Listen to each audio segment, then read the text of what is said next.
मर गई, तू यहाँ इस शादी में, मुझे लगा तू नहीं आएगी। वाह क्या बात है, दिल खुश कर दिया गौरी तूने तो। तू सोच भी नहीं सकती मैं कितनी खुश हूं तुझे यहाँ देखकर। पूरे 7 महीने बाद आज तुझे देख रही हूँ यार। तो शादी के बाद गायब ही हो गई। हाय, मुझे भी पता नहीं था। मेरे दूर जाने के बाद दोबारा मिलने पर तो मुझे ऐसा रिएक्शन देगी। चल और बता कैसी है? अरे मैं ठीक हूँ, तू बता कैसा है ससुराल, जीजू? अरे सब बहुत अच्छा है। आज हेमलता और गौरी की दोस्त मोनिका की शादी थी। हेमलता और गौरी उसी शादी में आई थी और अभी वो बातें कर रही थी, तभी गौरी की सास वहां आई। अरे गोमती बहू, कहाँ रह गई तुम? चलो जल्दी जल्दी खाना खा लो, फिर घर भी तो चलना है। आई मम्मी जी। गौरी, तेरी सास तुझे गोमती बुलाती है, पर क्यों? और तू शादी में जीजा जी के साथ आने की बजाय अपनी सास के साथ आई है? अरे वो तेरे जीजा जी को जरूरी काम था, इसलिए मम्मी जी को साथ ले आए। अरे वो ठीक है, पर ये गोमती नाम क्यों रख लिया? कुछ ज्यादा ही पुराना नहीं है? मेरे ससुराल वालों को मेरा नाम गौरी से ज्यादा गोमती पसंद है, तो मुझे गोमती बुलाते हैं। अरे ये क्या बात हुई, इन लोगों ने तेरा नाम तक बदल दिया और तुझे कोई फर्क भी नहीं पड़ रहा? छोड़ ना यार, नाम ही तो है, गौरी गोमती सब एक जैसा तो है। तू समझ नहीं रही है, नाम इंसान की पहचान होती है और अगर कोई उसको ही बदल दे तो ये सही नहीं है। और गौरी के अलावा कोई वो मॉडर्न नाम रखते तो समझ में आता, गौरी से सीधा गोमती। हेमलता अब जोर जोर से हंस रही थी। यार तेरी ना अभी शादी नहीं हुई, इसलिए तुझे पता नहीं। शादी के बाद इन छोटी छोटी चीजों को करना पड़ता है, और देखेंगे तू क्या करती है शादी के बाद। शादी के बाद मैं नाम बिल्कुल नहीं बदलने वाली, चाहे जो हो जाए। हेमलता कुछ ही देर में अपने घर आ गई। अरे हेमलता, कब तक दूसरों की शादी की दावत खाती रहेगी? अब तुम्हारी भी उम्र हो गई है शादी की। हाँ पता है मुझे। तुम्हारे पापा ने बहुत ही अच्छा लड़का ढूंढा है, कुछ दिनों बाद वो तुमको देखने आएंगे। मम्मा, शादी करने से मैं मना नहीं कर रही हूँ, पर मैंने सुना है शादी के बाद ससुराल वालों के तरीके से जिंदगी जीनी पड़ती है। अरे ऐसा कुछ नहीं है, सबकी एक अलग सोच होती है। आपको पता है मेरी फ्रेंड है ना गौरी, उसके ससुराल वालों ने उसका नाम तक बदल दिया। अरे बहुत सारे लोग प्यार में बदल देते हैं। ये कौन सा प्यार है मम्मी, मुझे तो समझ में नहीं आया। अच्छा ठीक है, मत समझ, हम तुम्हारे ससुराल वालों को बोल देंगे वो तुम्हारा नाम ना बदले बस। हेमलता, तुम ज्यादा सोच रही हो बेटा, शादी के बाद कुछ अपने से भी होता है। और जो लड़का मैंने तुम्हारे लिए देखा है ना, उसकी फैमिली बहुत समझदार है, मॉडर्न है तुम्हारी तरह। मुझे लगता है तुमको उससे बेहतर रिश्ता कोई मिल ही नहीं सकता। तुम बोलो तो मैं नेक्स्ट वीक उनको बुला लूं, तुम एक बार उनसे मिल लो, तुम्हारा सारा शक दूर हो जाएगा। पसंद आए तो शादी करना, ना आए तो मत करना। पहले ही बता रही हूँ, अगर लड़का मुझे पसंद नहीं आया तो मैं मना कर दूंगी। बाद में आप लोग भी अपनी बात याद रखना। हाँ बिल्कुल, तुम्हारे साथ कोई जबरदस्ती नहीं करेगा। हेमलता अपने कमरे में चली गई और कुछ दिन बाद उसको भी लड़के वाले देखने आ गए। सुमन लड़की की माँ हेमलता को देखते ही बोली, अरे हमें तो आपकी बेटी पसंद है, अब आप इतना बता दीजिए शादी की डेट कौन सी फिक्स करें। एक बार हम अपनी बेटी से पूछ ले, उसके बाद जो आपकी मर्जी डेट रख लेना। हेमलता सोहन के बोलने का इंतजार करती रही, पर सारी बातें हो गई, पर सोहन के मुंह से कुछ निकला ही नहीं। कहीं इसकी मम्मी जबरदस्ती इसको उठाकर तो नहीं लाई, कहीं ऐसा ना हो कि इसकी मर्जी ना हो शादी की। तभी सोहन ने हेमलता की ओर देखा और बड़ी ही अच्छी स्माइल दी। स्माइल देखकर हेमलता मन में सोचने लगी, स्माइल देखकर तो नहीं लग रहा इसकी मर्जी नहीं होगी शादी की। वैसे लड़का तो मुझे भी पसंद है, जब से आया है सर उठाकर नहीं देखा, बड़ा शर्मिला है। शर्मिले लड़कों के साथ जिंदगी बिताने में बड़ी आसानी होती है। पापा बोल रहे थे जॉब भी अच्छी है, घर भी, पर मुझे एक बार बात तो करनी पड़ेगी। क्या पता लड़का गूंगा हो या हकला हो, जो बोल ही नहीं रहा। अक्सर जो रिश्ते में चुप रहता है ना, वो बाद में अक्सर में बोल ही नहीं पाते। हेमलता ने अपनी माँ शिवानी को इशारा किया। अरे सोहन बेटा, मैं बोल रही थी तुमको हेमलता से कुछ बात करनी हो तो कर सकते हो। नहीं, मुझे कोई बात नहीं करनी, अगर हेमलता जी बोले तो मुझे बात करने में कोई एतराज नहीं है। अरे शिवानी, देख नहीं रही हो दामाद जी कितना शर्मा रहे हैं, अभी तो शादी फिक्स भी नहीं हुई। सोहन सबको बहुत पसंद आया था। कुछ ही दिनों में हेमलता और सोहन की शादी हो गई। शादी के बाद हेमलता अपने ससुराल में आ गई। सब कुछ अच्छे से चल रहा था। एक दिन हेमलता सोने के लिए जा रही थी, तभी उसने देखा सब आपस में बैठे बातें कर रहे हैं। मुझे भी सबके साथ जाकर बैठना चाहिए, वैसे भी मैं इस घर की बड़ी बहू हूँ, सब मुझसे छोटी ही हैं, अभी से अपना रौब बनाकर चलना होगा। और वैसे भी सोहन जी तो बहुत शर्मिले हैं, कुछ बोलते ही नहीं है, उनकी जगह तो मुझे ही लेनी होगी ना। हेमलता अंदर आ गई। अंदर से आती आवाज से हेमलता वहीं रुक गई। अरे भैया, कुछ अजीब सा नाम नहीं है भाभी का? हेमलता। मुझे लगा था मेरी भाभी का नाम कोई मॉडर्न सा क्यूट सा होगा। हेमलता कैसा नाम है? मेरी फ्रेंड्स भी पूछ रही थी भाभी का नाम। मैंने ना रियल नाम बताया नहीं, अजीब सा लग रहा था बताने में। दिखने में जितनी मॉडर्न है ना, नाम उतना ही पुराना है भाभी का। मधु, तू ठीक कह रही है। सामने गली में जो आंटी रहती है ना, वो 2 महीने पहले यहाँ शिफ्ट हुई है। उनका नाम भी हेमलता ही है और उनके बच्चे भी जवान है। अब तुम देखो तो वो इतनी बूढ़ी और हमारी भाभी इतनी जवान। नाम से एज पे भी फर्क पड़ता है।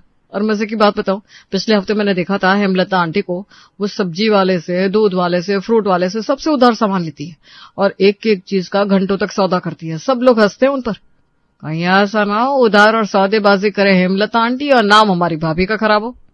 ये सुनकर सभी हंसने लगे। हेमलता का तो खून जल गया। इन लोगों की इतनी हिम्मत कि घर की सबसे बड़ी बहू के नाम का मजाक बना रहे हैं। अरे सेम नाम तो दुनिया में करोड़ों की तादाद में होते हैं, उससे किसी को ये लोग जज कैसे कर सकते हैं? मुझे लगा था पढ़ी लिखी फैमिली है, पर ये लोग तो पढ़े लिखे जाहिल है। दिल कर रहा है अभी जाकर सबको सीधा कर दूं, पर नहीं, कुछ भी नहीं बोल सकती। तभी अंदर से सुमन जी की आवाज आई। अरे मैं क्या बोल रही थी, बहू का ना नाम बदल देते हैं। जैसी वो है ना प्यारी सी, ऐसा ही कोई उसका नाम भी ढूंढ लेते हैं। और आजकल तो रिवाज है, शादी के पहले कुछ और नाम, शादी के बाद कुछ और नाम तो होता ही है। अब देखो हेमलता 24-25 साल की तो होगी। 25 साल पहले ये नाम नया लग रहा होगा, पर अब तो पुराना हो गया। जब मेरी शादी हुई ना, तो मैं तो चाहती थी कि शादी के बाद मेरा भी नाम बदला जाए, पर इस घर में किसी ने बदला ही नहीं और मेरा सपना सपना ही रह गया। मैं तो कहती हूँ बहू का नाम बदल दो। क्या कहते हो सोहन? मम्मी, मुझे लगता है मेरे ससुर जी और सासू माँ हेमा मालिनी और लता मंगेशकर के बहुत बड़े फैन हैं, इसीलिए उन्होंने अपनी बेटी का नाम हेमलता रख लिया। और अगर हमने नाम बदलने की कोशिश की तो कहीं मेरे सास ससुर मुझ पर भड़क ना जाए। अरे बेटा ऐसा नहीं बोलते, वो तुम्हारे सास ससुर है। तुम जो भी नाम रखोगे ना बहू का, वो उनको जरूर पसंद आएगा। ठीक है मम्मी, फिर बताओ कोई अच्छा सा नाम। मधु, आरुष तुम बताओ। ऐसा नाम रखना जो आस पड़ोस में किसी का ना हो, ताकि कोई हमारे घर किसी का कर्ज मांगने ना आए। ये बात सुनकर सभी हंसने लगे। तभी हेमलता अंदर आ गई। उसकी हिम्मत अब जवाब दी गई थी। इतनी फनी बात भी नहीं है जो आप लोग ऐसे हंस रहे हो। अरे भाभी, आप आओ हमारे साथ बैठो। आपको पता है अक्सर हम तीनों भाई बहन रात में घंटों बैठकर बातें करते हैं। अब आप आ गई हो तो हम 3 से 4 हो गए। खूब मजा आएगा, आओ ना। बातें नहीं करते, आप तीनों मजाक बनाते हो दूसरों का। अगर इसको बात करना बोलते हैं तो मैं कभी भी आप लोगों के साथ बैठकर बात करना पसंद नहीं करूंगी। अरे भाभी, आप तो बुरा मान गई, हम तो बस ऐसे ही बात कर रहे थे। तुम मेरा मजाक बना रहे थे। हेमलता गुस्से में अपने कमरे में आ गई। मुझे लगा था ये इतने शर्मीले हैं कि कुछ बोलना ही नहीं जानते। अभी देखो कैसे खिलखिलाकर हंस रहे थे मेरे ऊपर। शादी के पहले सब अलग लगता है और शादी के बाद पूरी दुनिया ही उल्टी हो जाती है।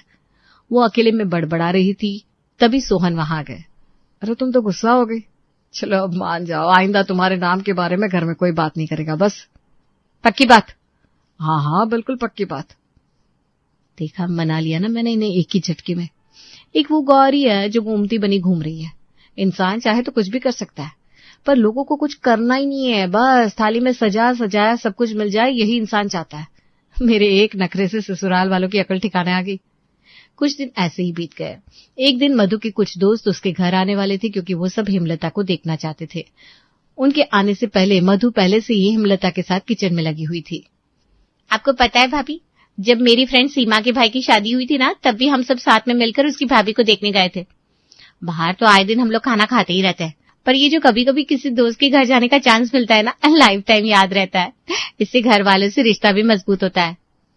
हाँ, मेरी सारी फ्रेंड भी ऐसी है, सब मेरे घर आती जाती रहती है। बस भाभी आप एक काम करना, मेरी सारी फ्रेंड्स ना मॉडर्न है, तो आप उनके सामने कुछ अच्छी सी ड्रेस पहनना। और वैसे भी आप खुद भी शॉर्ट ड्रेस तो पहन ही लेती हो अक्सर, इसलिए मैंने बोला आपको बुरा नहीं लगा ना? अरे नहीं, ऐसी कोई बात नहीं है। मैं खुद भी आज के जमाने की लड़की हूँ और मुझे पता है कॉलेज की लड़कियां कैसी होती है। तुम फिक्र मत करो, मैं कुछ अच्छा ही पहनूंगी। थैंक यू भाभी। वैसे सच कहूं तो आपसे ये बात बोलती हुई ना मुझे डर लग रहा था। अरे इसमें डरने वाली क्या बात है, मैं बस अच्छी दिखूं इसलिए तुमने बोला ना। खाना बनाकर हेमलता अपने कमरे में आ गई और तैयार होने लगी और ड्रेस देखने लगी। ड्रेस को देखकर उसको बहुत पुरानी बात याद आई। मुझे याद है जब मैं दिल्ली से पंजाब के शहर मोगा गई थी। मोगा तो इतना बड़ा शहर है और वहां की सारी लड़कियां शॉर्ट ड्रेस में ही घूमती है, और तब मैंने सिंपल सूट पहना था। क्या लग रही थी मैं, सबकी नजर मुझ पर ही थी।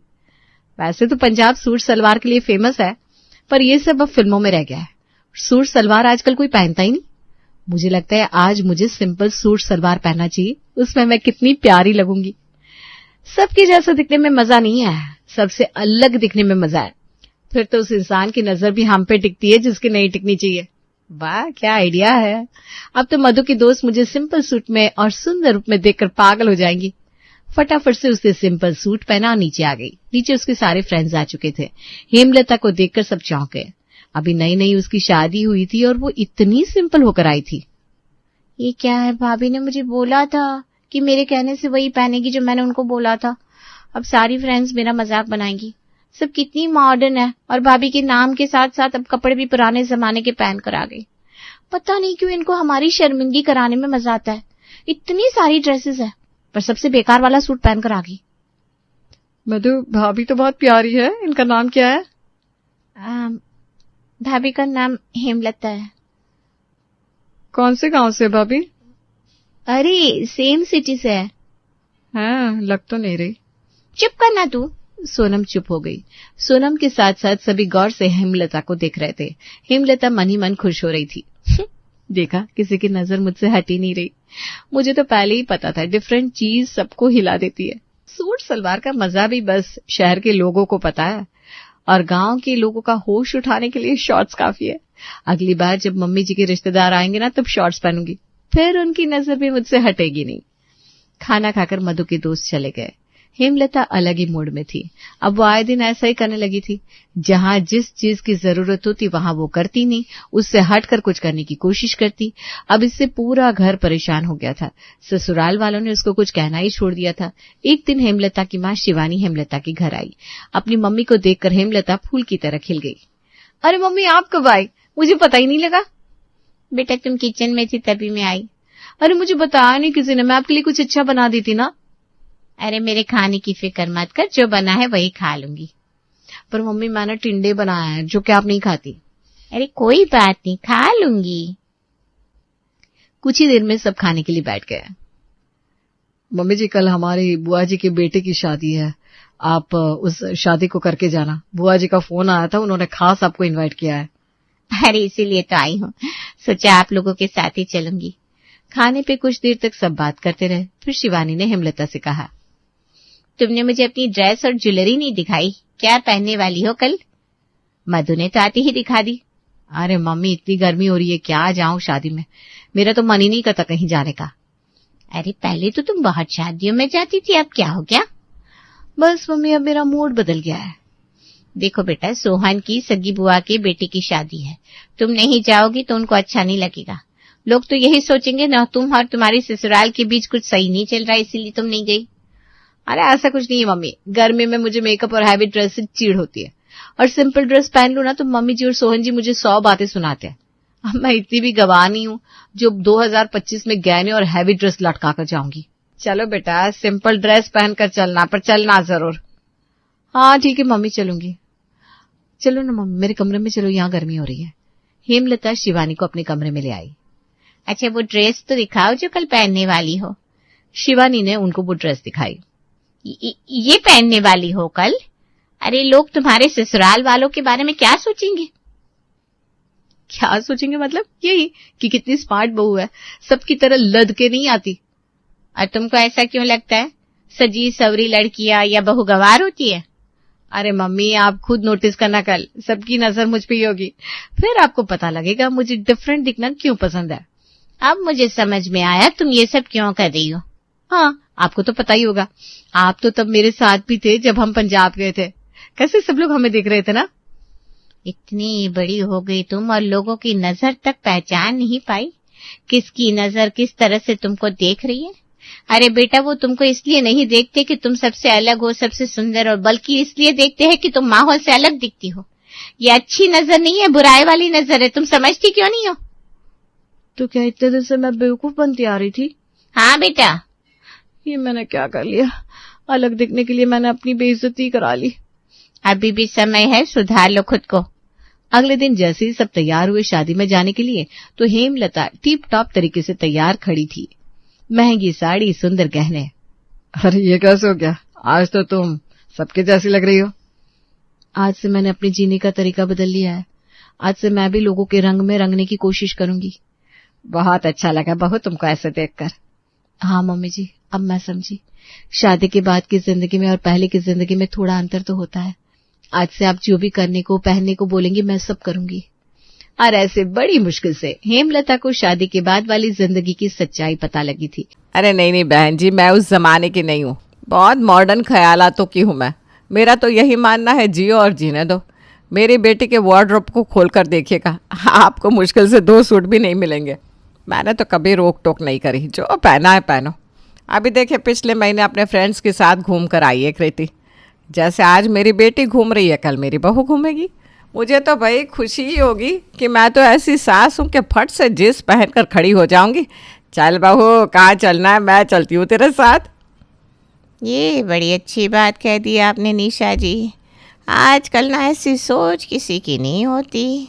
माना ज़माना मॉडर्न हो गया है, फिर भी सास तो सास होती है। अरे बहन जी, जिन औरतों को शुरू से अपनी बेटियों को दबा कर रखने की आदत होती है ना, वही आगे जाकर अपनी बहुओं को दबाती है। सोचिए, जिसने अपनी बेटी को इतने सर चढ़ा कर रखा हो, वो अपनी बहू को कभी दुखी होने देगी क्या? नहीं ना। मैं तो बेटी लेकर आऊँगी, पहले एक बेटी आ जाए तब मैं कृति को विदा करूँगी, वरना मेरा तो घर ही सुना हो जाएगा। आपकी बातों से मैं इम्प्रेस हो गई निशा जी, कसम से। वरना पहले ही इतने मैच मेकिंग का काम आया हुआ था मेरे पास। मैंने सोच लिया था इस लग्न में कोई नया क्लाइंट नहीं लूँगी, पर आपसे बात करके लगा किसी भी लड़की को आप जैसा घर दिलवा दूँ तो मेरा भी थोड़ा पुण्य हो जाएगा। भले ये बिजनेस है मेरे लिए, पर पाप पुण्य को तो मैं भी मानती हूँ। और 2 दिन बाद ही सुबह के 5 बजे वृंदा निशा को फ़ोन करती है। अरे निशा जी, ये अलार्म क्यों लगा दिया आपने? कहीं जाना था क्या आपको? देखिए अलार्म बज रहा है, कब से बंद कीजिए। अरे अलार्म नहीं बज रहा है, किसी का फ़ोन आ रहा है। इतने सवेरे सवेरे कौन फ़ोन करने लगा? ये लोन वालों को ना चैन नहीं है। आज ऐसा सुनाऊंगी कि होश ठिकाने आ जाएंगे इनके। नींद में निशा फ़ोन उठाती है और फ़ोन पर होती है वृंदा। आप अभी तक सो रही है निशा जी? ये सोने का वक्त है क्या? ये तो जागने का वक्त है। लड़की वालों से बात हुई मेरी। आपके परिवार वालों को जानने परखने के लिए सुबह 10 बजे आप पधारेंगे वो लोग आपके घर, ताकि आप लोगों को तैयारी करने का मौका ही ना मिले, इसलिए अभी इन्फॉर्म कर दे रही हूँ। सारी अरेंजमेंट कर लीजिएगा। लड़की बड़ी अच्छी है, बस उसके पापा ज़रा टेढ़े हैं। बस इतना सुनने की देर थी, फिर काहे की नींद और काहे की उपासी। निशा अपने दोनों पैर बिस्तर से नीचे उतारती है और अपने पति की रजाई खींच देती है। बहुत सो लिए आप, चलिए उठिए, मैं लिस्ट बना कर देती हूँ, आप नाश्ता लाने की तैयारी कीजिए, बहुत काम बाकी है। अरे करण, कीर्ति, जल्दी बाहर आओ। इतनी सुबह उठ गई मम्मी, क्या बात है? तबीयत वबीयत ठीक है ना? फ़ोन करूँ क्या डॉक्टर को? अब तो मुझे 40-50 साल तक कुछ नहीं होने वाला बेटा। तेरे बेटे की शादी देख कर जाएगी तेरी माँ। इतने दिनों से परेशान थी ना मैं तेरे रिश्ते के लिए। लड़की वाले आ रहे, वो सोच रहे थे कि चुपके से हमारे घर आएंगे ताकि हमारी असलियत पता लगा सके, पर मीडिएटर मेरे साइड इतनी थी कि उसने मुझे फ़ोन करके सब बता दिया। वो तेरा दोस्त है ना अंकित, अरे जिसका मॉल है, जाकर उससे ज़रा मॉल खुलवा ले, नई चादर पर दे, डॉर्मेट लेकर आ। मेरे कमरे के लिए चद्दर तो ले ही आना भैया, मेरे बिस्तर का चद्दर फटा पड़ा है। हाँ, तो पिछले 3 महीने से तेरे कमरे का चादर नहीं हटा है, गंदगी से फटेगा ही ना। कमरे के बाहर पैर पोंछना भी नहीं है इस लड़की के। और हाँ, बाथरूम फ्रेशनर, रूम फ्रेशनर, ये सब भी ले आना। बाकी जैसे मुझे याद आता है मैं तुझे कॉल करके बताती जाऊंगी। Anything for me mother? तू हमेशा की तरह अपने दोस्तों के साथ घूमने चली जा, मेरे लिए वही अच्छा होगा। वरना तू यहाँ रहेगी ना तो कुछ करेगी तो नहीं, पर काम ज़रूर ख़राब कर देगी। अरे रुक रुक, एक काम कर, रसोई में जो बना बनाया नाश्ता होगा ना, उसे बाहर लाकर टेबल पर पहुँचा देना। हम सभी काम करते हुए लगने चाहिए, तब ना लड़की के घर वालों को लगेगा घर में सब काम काजी है, तो उनकी बेटी पर ज़्यादा प्रेशर नहीं आएगा। माय गॉड मम्मी, इस तरह से भी इस बात को सोचा जा सकता है, मैंने सोचा ही नहीं था। इसीलिए तो ये तेरी माँ है बेटा, और तू बेटी। आप हमारी बात मत सुनिए, पर्ची दे दी है ना मैंने, जाकर सामान लेकर आइए जी। और ठीक 10 बजे लड़की वाले पहुंच जाते हैं निशा के घर, जहां वो देखते हैं कि करण पोछा लगा रहा है, कमलेश जी डाइनिंग टेबल पर प्लेट्स लगा रहे हैं। नमस्ते भाई साहब, वो हमें पता चला कि आपके घर पर लड़का है तो सोचा देख ले, हम तो बस यहाँ पास में मंदिर दर्शन करने आए हुए थे। बिटिया और धर्मपत्नी साथ थी तो सो आ गए। आपको कोई आपत्ति तो नहीं है ना? अरे भैया, हमें कैसे आपत्ति होगी भाई साहब? लड़की के पिता है आप, खोज खबर तो लेनी पड़ती है। अभी तो मंदिर से निकले हैं, कुछ खाया भी नहीं होगा आपने। आप तो चलिए खाने पर ही बैठ जाइए। मेरी बेटी और बीवी रसोई में खाने की तैयारी कर रही हैं। और ये पोछा? तभी हाथ में खाने का ट्रे लिए कृति रसोई से बाहर आती है। नमस्ते आंटी जी, नमस्ते अंकल जी। आओ दुल्हन, अब दिल थामो जी, क्योंकि बारी है मेरे भैया की। किसी को ना करे ये नाराज, पोछा लगा रहे हैं सरताज। आपको दिखने में अजीब ज़रूर लग रहा होगा भाई साहब कि मेरा करण लड़का होकर पोछा लगा रहा है, पर मेरा ऐसा मानना नहीं है कि लड़का है तो काम नहीं करेगा। क्यों भाई? अगर घर के सदस्य हो तो काम तो करना पड़ेगा। आज माँ और बहन के सामने काम नहीं करेगा तो कल को बीवी के सामने भी नहीं करेगा। अकेली वो बच्ची क्या क्या करेगी? आज काम वाली बाई नहीं आई तो बर्तन मेरी कृति ने साफ़ किए, पोछा करण ने लगा दिया, इसके पापा ने बर्तन लगा दिए और मैंने नाश्ता बना दिया। ऐसे ही तो परिवार चलता है। ये तो काफ़ी अच्छा परिवार लगता है जी। आप बेकार में शक कर रहे थे, बताइए बिना बताए आगे हम। आप ना फट से हड़बड़ाने लगती हैं। रुकिए ना, देख रहा हूँ ना मैं। अरे अरे, आप तो मेरे प्लेट में पराठे पर पराठे डाल रही हैं। आप लोगों को खाना कम पड़ जाएगा। रसोई अन्नपूर्णा होता है बेटा, हम तो भगवान का नाम लेकर खाना बनाते हैं, कम कैसे पड़ जाएगा? ये मेरा बेटा करण ऐसे थोड़ा बहुत खाना ये भी बना लेता है। इसी तरह दोनों परिवार में हंसी मजाक होना शुरू हो जाता है। करण और अदिति एक दूसरे से बात करते हैं और उन दोनों की सोच मेल भी खा जाती है। ऐसे ही एक दो और मुलाकातों के बाद ये रिश्ता पक्का हो जाता है और बहू बनकर अदिति करण के घर आ जाती है शादी के दूसरे दिन। ओहो, बाथरूम में तो टूथपेस्ट ही नहीं है और मैं लेकर भी नहीं आई। कृति दीदी से मांग लेती हूँ। और अपनी ननद को ढूंढती हुई अदिति नाइट सूट में अपने कमरे से बाहर आती है, जिसे देखते ही हॉल के सोफे पर बैठी निशा कहती है, ये क्या हरकत है बहू? तुम बहू हो ना इस घर की। इस घर की मर्यादा तुम नहीं रखोगे तो कौन रखेगा? घर में ससुर जी है, मैं हूँ। इस तरह से नाइट ड्रेस में कमरे से बाहर आना अच्छा लगता है क्या? सॉरी मम्मी जी, वो मैं पेस्ट ढूंढ रही थी और दीदी को देखती हुए ऐसे ही कमरे से बाहर आ गई। हाँ, मैं भिजवाती हूँ कमरे में टूथपेस्ट। जाओ तुम, और हाँ, सूट पहन कर ही कमरे से बाहर आना। मम्मी जी तो कह रही थी जैसी मेरी कृति है वैसी ही अदिति, तो आज सीधा मुझे सूट पहनने को बोल दिया। नहीं, मैं कुछ ज़्यादा ही सोच रही हूँ। अभी नई नई शादी हुई है, लगना भी तो चाहिए ना मैं नई नवेली दुल्हन हूँ। कुछ चीज़ें तो लोगों को दिखाने के लिए भी करनी पड़ती है। अब पड़ोसियों का मुंह तो बंद नहीं करवा सकती ना मम्मी जी। अपनी सास की बात मानकर अदिति सलवार सूट पहनकर कमरे से बाहर आती है और कमरे से आते ही उसकी सास उसे रसोई का रास्ता दिखाती है। मम्मी भूख लगी है, कितनी देर में खाना मिलेगा? अरे ला रही हूँ बेटा, 2 मिनट रुक जा। तेरी भाभी को पहले समझा तो तू कि कैसे क्या करना है। देखा नहीं तूने, कमरे से आने में इतनी देर लगा दी कि बाहर सभी को भूख लगने लगी। अब मैगी तो बनानी आती होगी तुझे। चल फटाफट मैगी बना और अपनी ननद को दे दे, तब तक मैं नाश्ते की तैयारी कर देती हूँ। आज क्योंकि देरी हो गई है इसलिए मदद कर रही हूँ, पर आगे से रसोई तुझे देखनी है। मैं बेटी लेकर आ रही हूँ कहने वाली निशा ने अपनी बेटी को तो खाना बनाकर परोस दिया और जिसे बेटी कहकर लाई थी उससे खाना बनवा रही थी। बस इतना ही तो फ़र्क होता है बेटी और बहू में। मम्मा, आज शाम को मुझे मेरी फ्रेंड की बर्थडे पार्टी में जाना है, ओके? आज तक मैंने तुझे कभी रोका है क्या बेटा? जा, आराम से जा। अरे वाह दीदी, वैसे क्या पहनकर जाने वाली है आप पार्टी में? अरे तो उसका छोड़ बहू, रात को इनके दोस्त और उनकी वाइफ खाने पर आने वाले हैं। उनकी सोच, अच्छे लोग हैं, ज़रूरत पर काम आएंगे, तो ज़रा ढंग से अच्छा खाना बनाना। पूरी दोपहर अदिति यूट्यूब पर अच्छी अच्छी डिशेस सर्च करके उनकी रेसिपी देखती रहती है और रात को मेहमान के आते ही सभी को खाना परोसती है। मेहमानों के जाने के बाद बर्तन हटाने से लेकर बर्तन धोने तक सारा काम अदिति को ही करना पड़ता है। उसके बाद कहीं जाकर वो कमरे में आराम कर पाती है। इसी तरह धीरे धीरे दिन बीत रहे थे और अदिति को इन चीज़ों की आदत पड़ने लगी थी। एक रात करण अपनी बीवी से कहता है, पता है अदिति, मैंने कहीं पढ़ा है लाइफ अगर एक सी चलती रहे ना तो हस्बैंड वाइफ के बीच का रोमांस खत्म हो जाता है।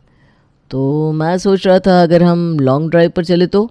OMG, यस यस यस, मुझे तो बड़ा मन है बाइक से घूमने का, बाहर चाट खाने का। उफ, तुमने मेरे दिल की बात कह दी। नहीं, फिर ऐसे नहीं, जा ही रहा है तो एक स्वीट सी डेट भी कर लेंगे, तुम जाओ तैयार हो जाओ। अदिति फौरन तैयार हो जाती है और दोनों पति पत्नी रात के 12 बजे घूमने चले जाते हैं। अगली सुबह जब अदिति रसोई में आती है तो वो देखती है कि उसकी सास पहले ही रसोई में खड़ी है।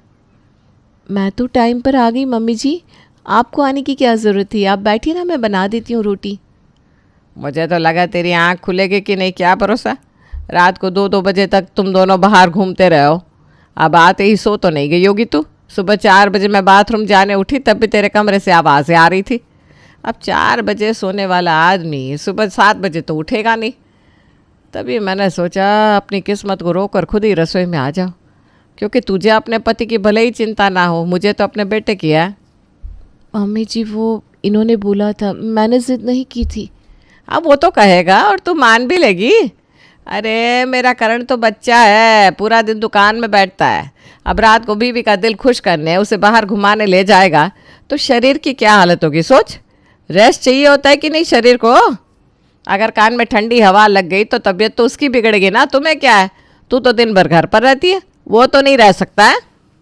और बिना गलती के अपने पति के साथ ही घूमने पर अदिति को लंबा चौड़ा लेक्चर सुनने को मिल जाता है।